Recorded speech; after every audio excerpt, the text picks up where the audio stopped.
लेकिन ये गुस्से में इतनी तिलमिलाई हुई क्यों है?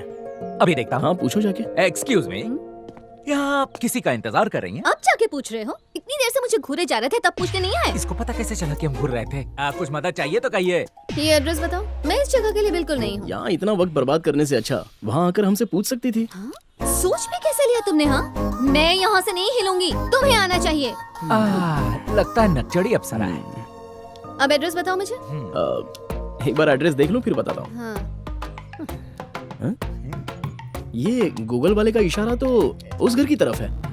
लेकिन ये घर तो तुम्हारा है। हाँ, पर ऊपर वाला कमरा तुम्हारे दिमाग की तरह बिल्कुल खाली है। हो सकता है वो तुम्हारे लिए ही खाली हो। वो कहाँ मर गए ये सब? और कोई आने वाला है क्या? तुम अंदर चलकर अपना नया कमरा देख लो ना।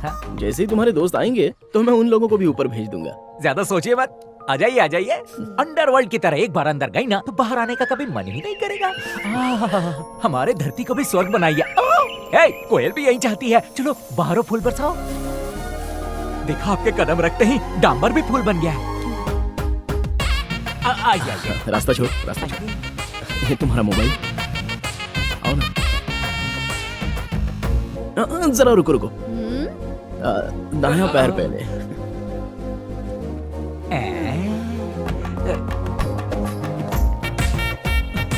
ओहो, भाभी ने गृह प्रवेश कर दिया। All is well. अनु, घर उस तरफ है, चला जा। ये जूनियर आर्टिस्ट हमेशा गलत डायलॉग बोलेगी। नहीं, पर गूगल लोकेशन पर तो यही एड्रेस दिखा रहा था, तो शायद से गलती हो गई मुझसे। अरे मैं बताने वाली लड़की को बुखार है इसलिए गलत बताया। चुप रहे। तूने कुकू करके सब गड़बड़ कर दिया। You can go madam. Stop it. आपको नहीं मैडम, इन फूल वाले डांबरों को। सुंदर लड़की देखी नहीं कि डांबर से फूल बन गया। इनकी जगह तो सड़कों पे ही है। चल फुट। कितना वक्त लगा दिया आने में? बंगला किस तरफ है? बंगला उस तरफ ही है। चलो।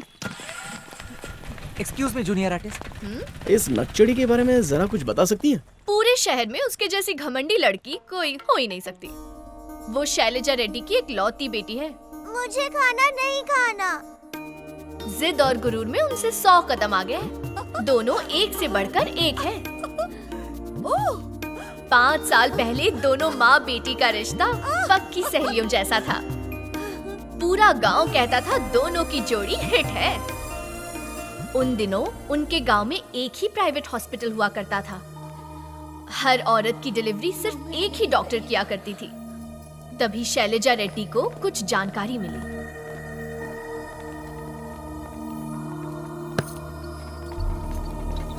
आज तक यहाँ 55 औरतों की डिलीवरी हो चुकी है और सारी औरतों का सिजेरियन किया गया था।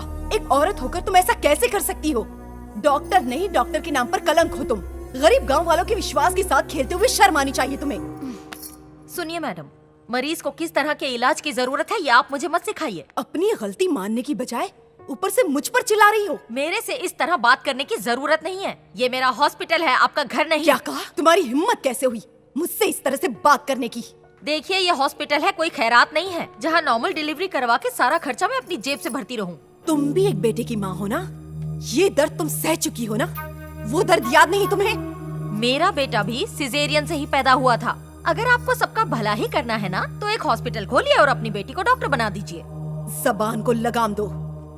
तुम मुझे नहीं जानती, मैं ऐसा कर सकती हूँ। देखती हूँ आपकी बेटी कब और कैसे डॉक्टर बनती है, और अगर ऐसा नहीं हो पाया ना तो आइंदा किसी को ज्ञान मत देना। बस इंतजार करो।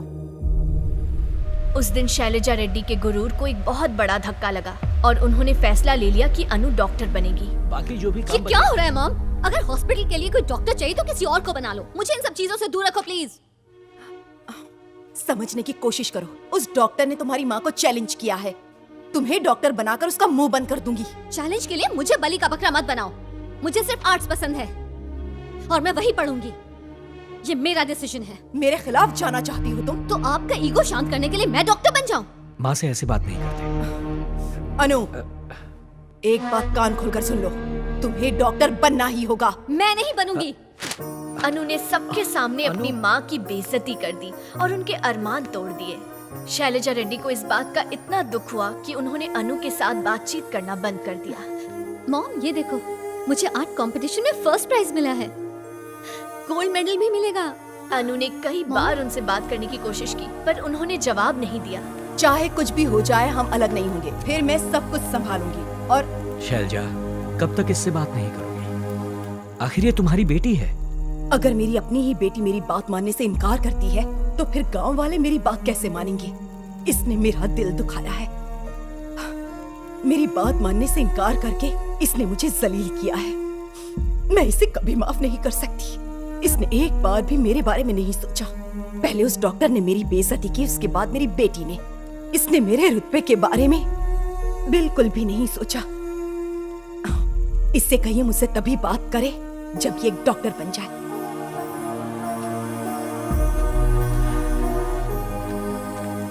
मैं भी बहुत अपसेट हुई कि मेरी खुद की मॉम मुझे नहीं समझती, तो मैंने भी ठान लिया कि जब तक वो मुझसे बात नहीं करेंगी मैं उनसे बात नहीं करूंगी।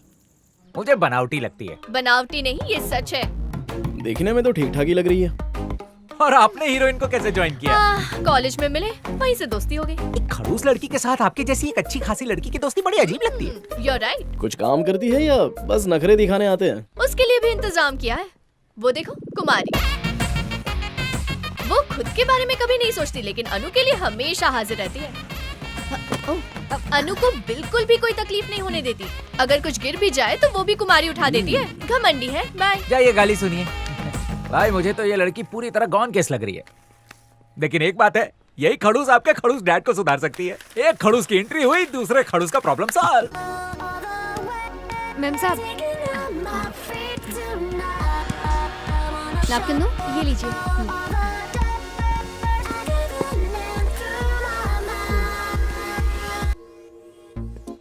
आना जरूर। जी, thank you। कांग्रेचुलेशन। शुक्रिया। अगला कार्ड किसका? ए सौम्या, यहाँ पे एक लड़की है, उसे भी अपनी शादी में बुलाना। पर वो लड़की है कौन? अरे ज्यादा सवाल पूछ मत, बस खुद ही आके देख ले। चला जा, आजा दिखाता हूँ। देखते हैं किससे मिलवाता है। तेरा भाई तो बेताब हो रहा है उससे मिलने के लिए। हाय अन्नू, हमारी कॉलोनी अच्छी लगी ना? हाँ, यही पूछने आए थे क्या? ये है सौम्या, मेरी बहन की दोस्त। ये मेरे लिए भी बहन जैसी ही है। इसकी शादी तय हुई है तो तुम्हें न्योता देने आई है। अगर तुम आ पाओगे तो मुझे इसे बहुत अच्छा लगेगा। सो प्लीज आओगी? अरे तुम मुस्कुरा क्यों रही हो? ये सिर्फ तुम्हें ही नहीं बुला रही है, बल्कि कॉलोनी के सारे लोग आने वाले हैं। तो अगर तुम आओगी तो इसे बहुत अच्छा लगेगा। अरे कार्ड दो ना, कब दोगी? अरे इन्हें कार्ड पहले ही दे दिया है, क्योंकि सच कहूँ तो इनके बिना मेरी शादी के कोई भी फंक्शंस पूरे हो ही नहीं सकते। ये मेरे लिए बहुत ही खास है, इनके बिना शादी हो ही नहीं पाएगी। मतलब तुम एक दूसरे को पहले से जानते हो? बचपन से, जब हम नर्सरी में थे तब से। हाँ, मेरी जितनी भी जरूरतें थी सब इन्होंने और इनकी माँ ने मिलकर उठाई है। मैं बिन माँ की बच्ची हूँ, पर इन्होंने कभी भी मुझे मेरी माँ की कमी महसूस नहीं होने दी। मैं तो कोर्ट मैरिज करने वाली थी, पर इन्होंने वैसा होने नहीं दिया। मेरी शादी का सारा खर्चा, मेरे कपड़े, मेरे जेवर और सारी जरूरतें इन्होंने ही पूरी की। मेम साहब का दिल बहुत बड़ा है। ये हमेशा अपने दोस्तों का ख्याल रखती है, उन्हें कभी दुखी नहीं देख सकती। ये नंबर 1 है। ग्रेट।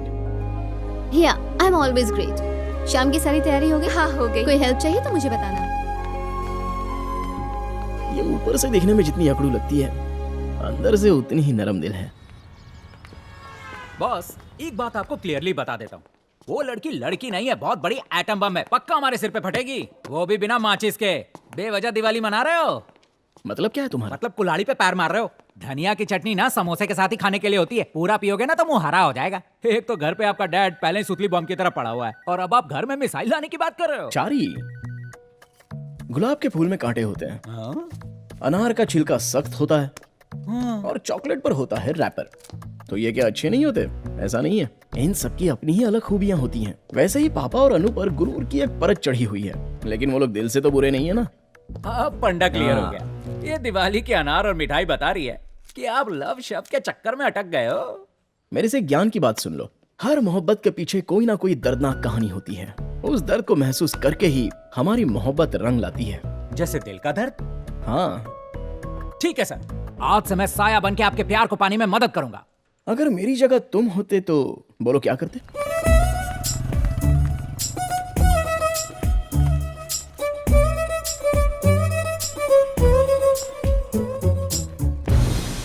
मेरे कॉलेज के बेहतरीन शागिर्दों को। सर शागिर्दों नहीं, आपका एक नंबर शागिर्द तो मैं ही हूँ। मैं तुम सबको आर्ट एग्जीबिशन के बारे में बताने आया हूँ और मिस्टर चैतन्य हमारे कॉलेज को स्पॉन्सरशिप दे रहे हैं और वो भी पूरे 10 लाख की। लेकिन उनकी एक शर्त है, हमें उनकी तस्वीर बनानी है, वो भी बेहतरीन, समझे?